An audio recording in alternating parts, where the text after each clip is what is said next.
महनीय गुणाधय चक्रवर्ती तनुजाय सार्वभौमाय मंगलम्। पूजन्तं राम रामेति मधुरं मधुराक्षरम् आरुह्य कविताशाखां वन्दे वाल्मीकिकोकिलम्।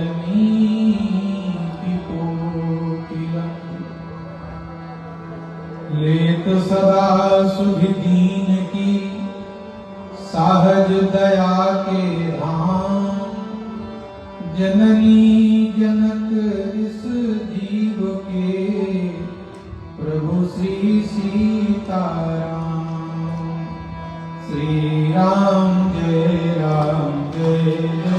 राम श्री राम जय राम जय जय राम श्री राम जय जय राम श्री राम जय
श्री राघवेंद्र सरकार मंच पर विराजमान इस दिव्यतम कुंभ क्षेत्र के प्रणेता, अग्रसर करने वाले, गतिमान करने वाले परम पूज्य श्रीमद जगत गुरु निम्बारकाचार्य पूज्य श्री मोहन शरण देवाचार्य जी महाराज, जो नेपाल राष्ट्र के प्रथम जगत गुरु के रूप में भारतीय परंपरा, सनातन धर्म और संस्कृति को अक्षुण्ण बनाने के लिए सदा कार्यरत रहते हैं। मंच पर विराजमान संत वृंद, सुहृद वृंद, सज्जन वृंद, स्नेहमयी माताएं तथा भक्ति स्वरूपा देवियों, नेपाल राष्ट्र की गौरव और गरिमा को अग्रसर करने वाले और इसको गतिमान करने वाले, हिंदू सनातन वैदिक सनातन धर्म को जन जन तक अनुप्राणित करने वाले आप सभी भक्तजन, पूज्य महाराज से अभी चर्चा कर रहे थे रामानंद संप्रदाय और निम्बार्क संप्रदाय। ये संप्रदाय केवल कहने में अलग है, प्रमुखता ये संप्रदाय दोनों एक ही है, इनमें कोई भेद नहीं है। और हमारे अखाड़े के अंतर्गत, निर्वाणी अखाड़े के अंतर्गत ही निम्बार्क संप्रदाय होता है। संप्रदाय का अर्थ ही है, अभी कोई बोल रहे थे, सम्यक प्रदीयते। संप्रदाय के लिए शास्त्र कहता है संप्रदाय वेद, वेद ही संप्रदाय है। धर्म और अधर्म का निर्णय वेद से ही परिपालित होता है। वेद भगवान के द्वारा जो आचरण, जो क्रिया, जो दिशा निर्देश दिया गया है उसका पालन करना धर्म है, और वेद के विरुद्ध कार्य करना धर्म है। वेदो ही प्रणीतो धर्म। और रामानंद संप्रदाय और निम्बार्क संप्रदाय एक ही बात करते हैं दोनों, सर्वे प्रपत्तेरधिकारिणो मतः, जाति पाति पूछे नहीं कोई, हरि का भजे सो हरि का कोई भेद नहीं। अन्य संप्रदायों ने भेद किया, लेकिन यहां मानव मात्र के लिए हमारे संत, हमारे आचार्य, हमारा ग्रंथ, हमारी मान्यता, हमारी टीका, हमारा ध्येय, ज्ञेय, हमारा प्रमेय सब मानवता के लिए है। इसलिए जगतगुरु रामानंदाचार्य जी महाराज ने 12 शिष्य बनाए जो अलग अलग जातियों के थे। कोई भेद नहीं। किसी भी पुत्र को उसके पिता और माता से मिलाने के लिए क्या किसी योग्यता की आवश्यकता होती है? माता और पिता से मिलने के लिए पुत्र को योग्यता की आवश्यकता नहीं होती है।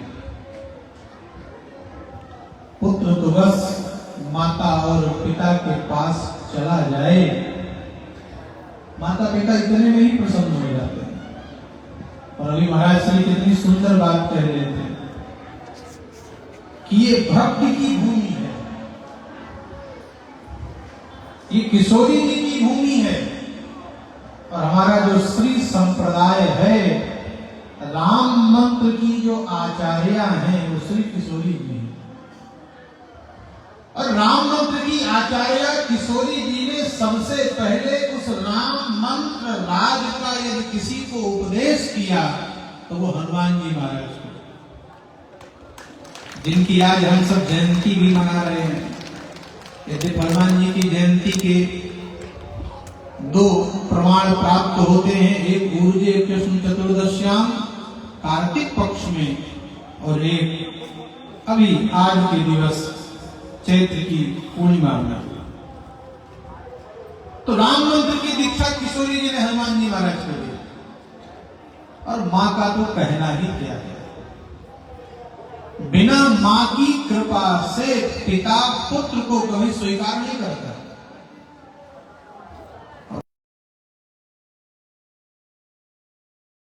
और माता चाहे ना तो पुत्र को पिता के गोद में बैठा देती है। तुलसीदास जी ने बड़ी सुंदर बात कही है, बोले जनक सुता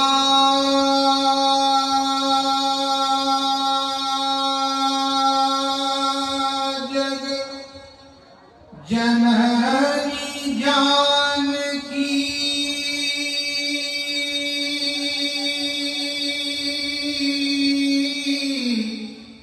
क्या है? जनक सुता जग जननी जानकी और अतिशय प्रिय करुणा निधान की ताके जुग पद कमल मनाऊं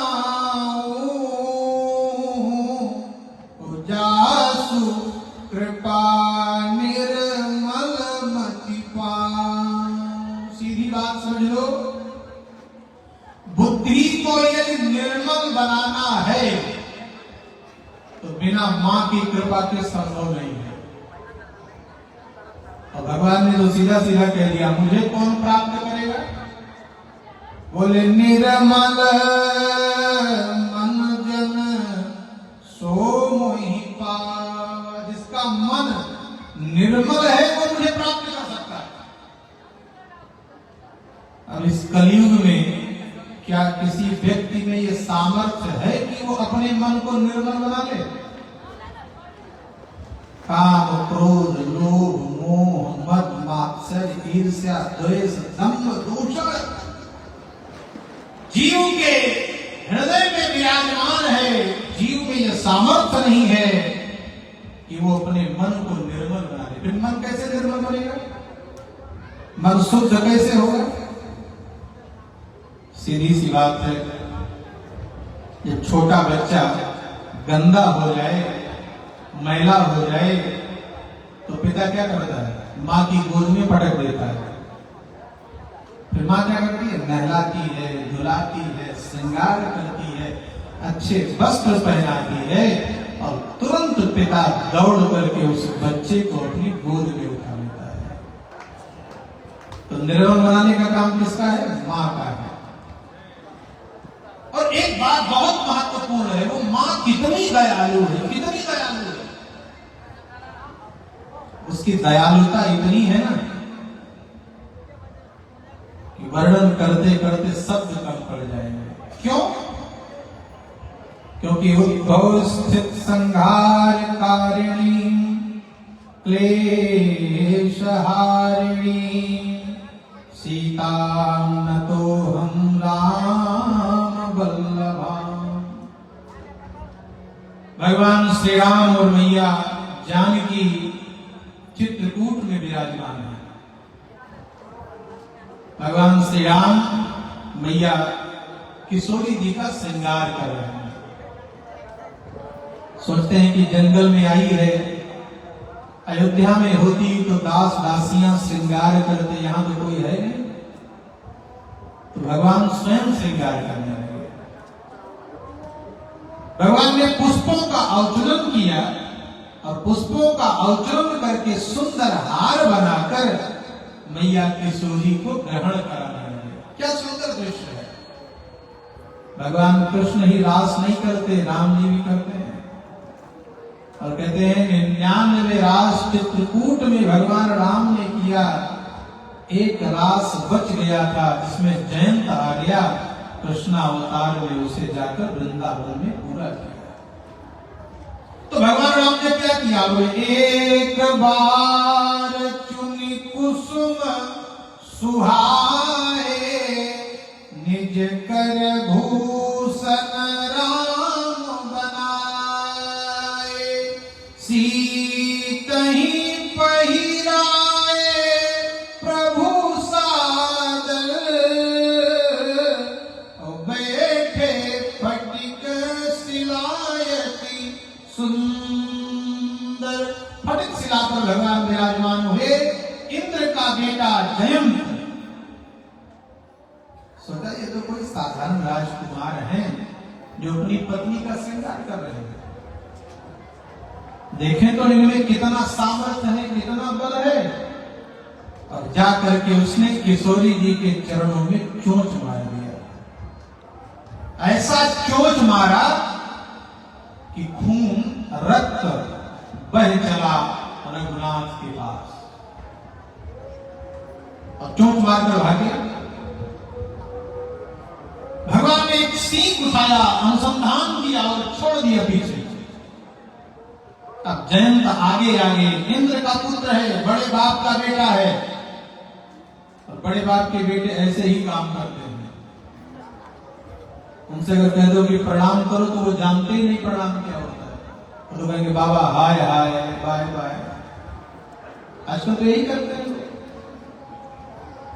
किसी बात की तो चिंता है जगत गुरु जी को, अपनी संस्कृति और अपने धर्म के लिए तो किया जा रहा है। नहीं बढ़िया एसी चलाकर आनंद के साथ कथा प्रवचन करते, क्या आवश्यकता है 7 किलोमीटर पैदल जाना और आना, सोच के हमको बुखार आ गया। ये हमारी संस्कृति के लिए है, आपके आने वाले संतति और संतान के लिए है। आप उनको अच्छी शिक्षा, मोटर कार तो दे सकते हो, पर संस्कार एक महात्मा, एक साधु, एक जगतगुरु ही दे सकता है। ये किसी भी विश्वविद्यालय और दुनिया में मिलने वाली वस्तु नहीं है। वस्तु दे सको अपने पुत्रों को, परिवारों को, ये बड़ी बात नहीं है, पर संस्कार देना मत भूलना, उसकी बहुत आवश्यकता है। सबसे ज्यादा यदि किसी वस्तु का पतन हो रहा है तो उसका नाम है संस्कार। इंद्र का बेटा जयंत चोंच मारकर तो भागने लगा। भागते भागते सबसे पहले पिताजी के पास गया, इंद्र के पास। पिताजी बचाओ। इंद्र ने देखा ये रघुपति का बाण है, मैं नहीं बचा सकता, आगे जाए। वहां से भागते हुए कहां गया? ब्रह्मा जी के पास। रक्षा करो, रक्षा करो। ब्रह्मा जी ने कहा राम जी के बाण से पूरी विश्व में कोई रक्षा नहीं कर सकता। महादेव के पास गया। महादेव ने कहा मैं भी इस बाण से रक्षा नहीं कर सकता। आगे आगे जयंत और पीछे पीछे बाण। एक प्रश्न यहां पर यह उठता है कि ये बाण इतना धीरे क्यों चल रहा है? राम जी का बाण एक बार निकलता है, जिमिया मोघल भूपति कर बाना, एही भांति चले हनुमाना। एक बार बाण निकलता है, अनुसंधान करके वापस आ जाता है। पर ये बाण इतना समय क्यों ले रहा है? ब्रह्मा जी के पास जा रहे हैं तब भी खड़ा है, इंद्र के पास जा रहे हैं तब भी खड़ा है, शिव के पास जा रहे हैं तब भी खड़ा है। ये बाण इतना धीरे क्यों चल रहा है? इसलिए ये बाण इतना धीरे चल रहा है क्योंकि इस बाण में सीता जी की कृपा छुपी हुई है। मां चाहती है कि बेटा कैसा भी हो पर इसका वध नहीं होना चाहिए, इसका वध नहीं होना चाहिए। भागते भागते भागते जब परेशान हो गया, कोई राह न दिखी, कोई मार्ग न दिखा, कोई शरण में लेने वाला न दिखा, तब एक महात्मा दिखा, एक साधु दिखा, एक संत दिखा। दुनिया के जब सारे मार्ग बंद हो जाए, सारे रास्ते बंद हो जाए, दुनिया में जब आपको कोई रास्ता बताने वाला न मिले, उस समय मार्ग बताने वाला यदि कोई मिल सकता है तो वो केवल राष्ट्र का एक संत मिल सकता है। वो मिलेगा आपको, बिना कारण के मिलेगा। और मिला कौन?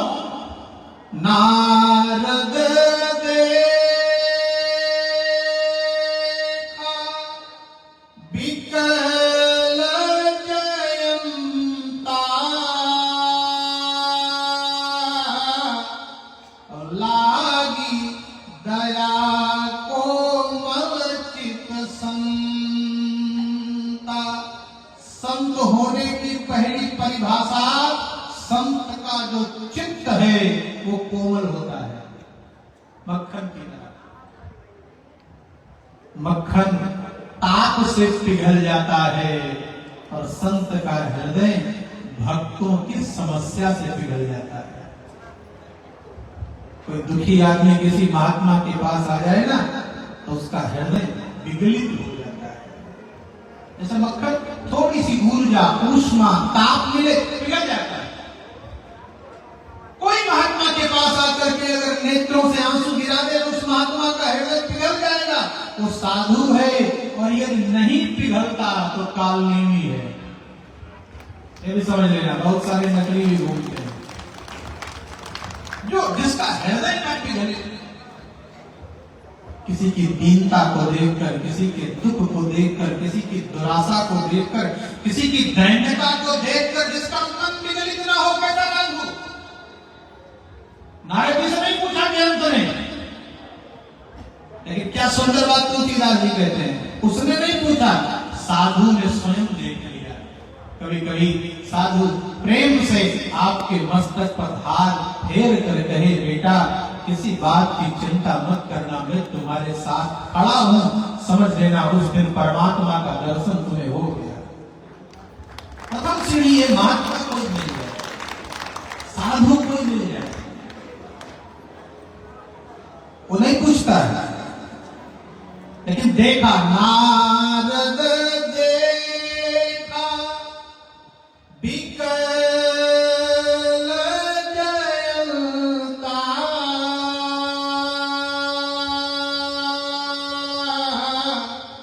और लागी दया को मल चित संता, द्रवीभूत हो गया है।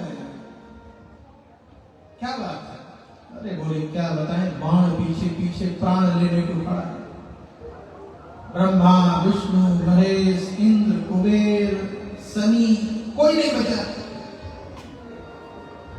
क्या कहते हैं लोग? कहते हैं काहू बैठक कहा न ओही, राखी को सकई राम कर होगी। कोई नहीं, आज यह कोई बात नहीं है। जिसकी दुनिया में कोई रक्षा नहीं कर सकता ना, उसकी रक्षा राम जी करते हैं। राम जी शरण में है, जो एक बार उनकी शरण में जाएगा तो शक्रदेव प्रपन्नाय तलाल स्मृति कयाचते अभयम सर्वभूतेभ्यो तलाम में तद प्रथम ममा, जा और राम जी के चरणों में गिर जाए। जयंत गया, राम जी के चरणों में गिरा, लेकिन सीधा नहीं गिरा, उल्टा गिरा, उल्टा गिरा। क्यों? कभी किसी को प्रणाम किया?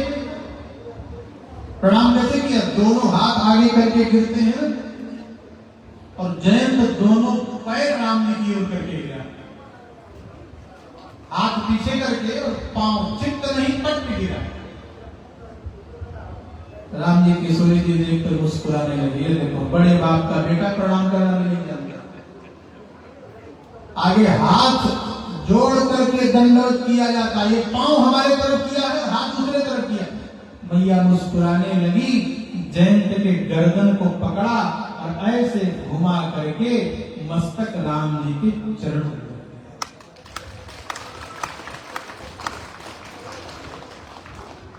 तो कहा नाथ इसे छोड़ दीजिए। क्या बात करती हो? हाँ छोड़ दो। क्यों छोड़ दो?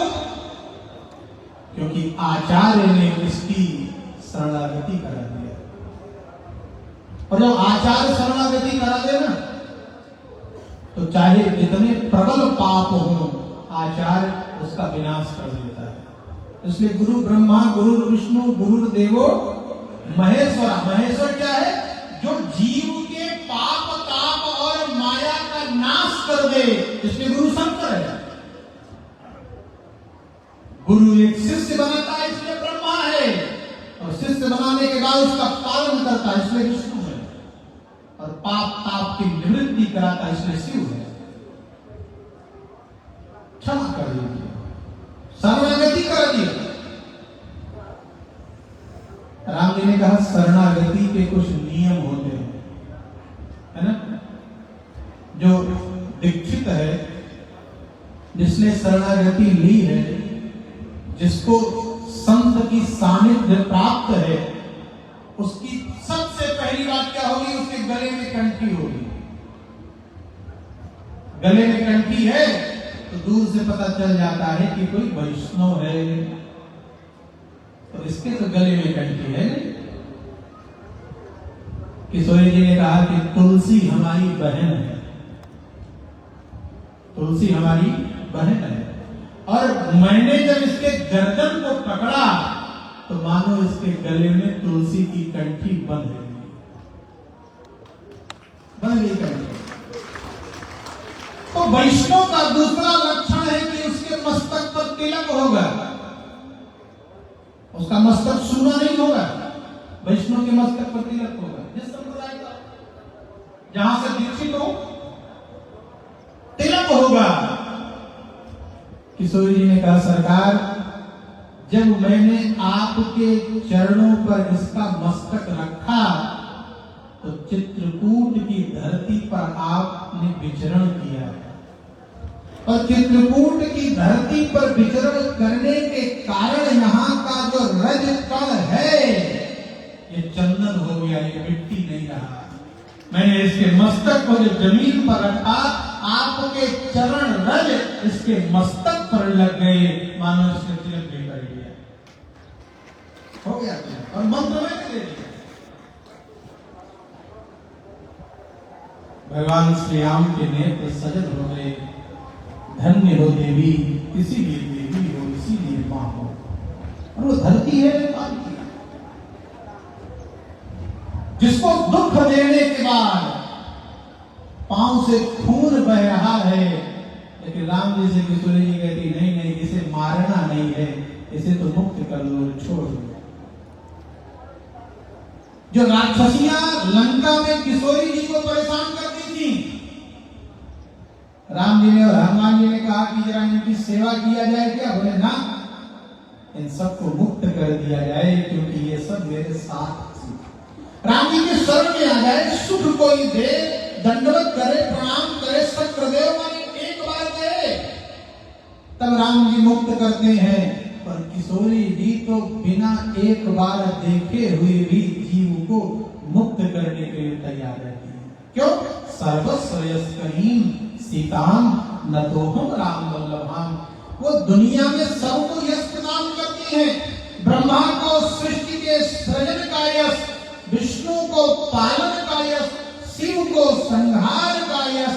ऐसी किशोरी जी हैं जो हमारी मति को निर्मल करती है। जब जयंत जैसे कौवे की मति को निर्मल कर सकती हैं, तो आप लोग तो मनुष्य हो, तो क्या आपकी मति निर्मल नहीं करेंगे? करेंगे। कब? जब आप एक बार शरणागति धारण करेंगे। इसलिए जनक सुता जग जननी जानकी, अतिशय प्रिय करुणा निधान की। ताके जुग पद कमल मनाऊं, जासु कृपा निर्मल मति पाऊं। निर्मल मति दो जगह से ही प्राप्त हो सकती है, या तो किसी संत महापुरुष के चरण रज से प्राप्त होगी, या तो मां की कृपा से प्राप्त होगी। तो इस ऐतिहासिक भूमि में, इस दिव्य भूमि में, भक्तिमती मैया के भूमि में आने का अवसर पूज्य जगत गुरु जी की कृपा से प्राप्त हुआ।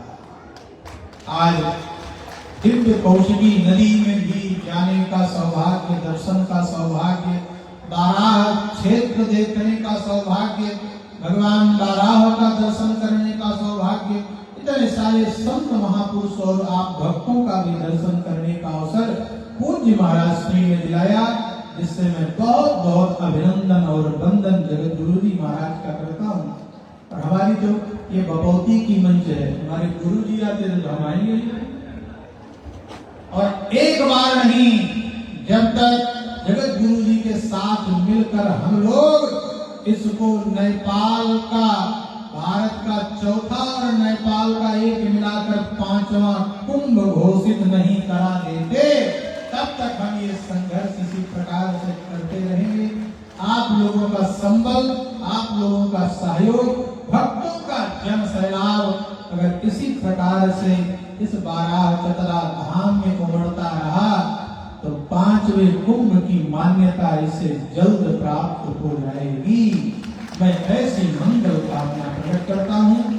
पूज्य स्वामी जी के चरणों में मैं साष्टांग निवेदन प्रणाम करता हूँ, दंडवत करता हूँ। बड़ी कृपा करके आप जैसे भक्तों का दर्शन कराया, संतों का दर्शन कराया, माँ की भूमि पर आने का अवसर प्रदान किया, इसलिए बहुत बहुत मंगल कामना, मंगल अनुशासन करते हुए धन्यवाद ज्ञापित करते हुए अपनी वाणी को विराम करूंगा, क्योंकि मुझे जाना है और कल से मेरी कथा है।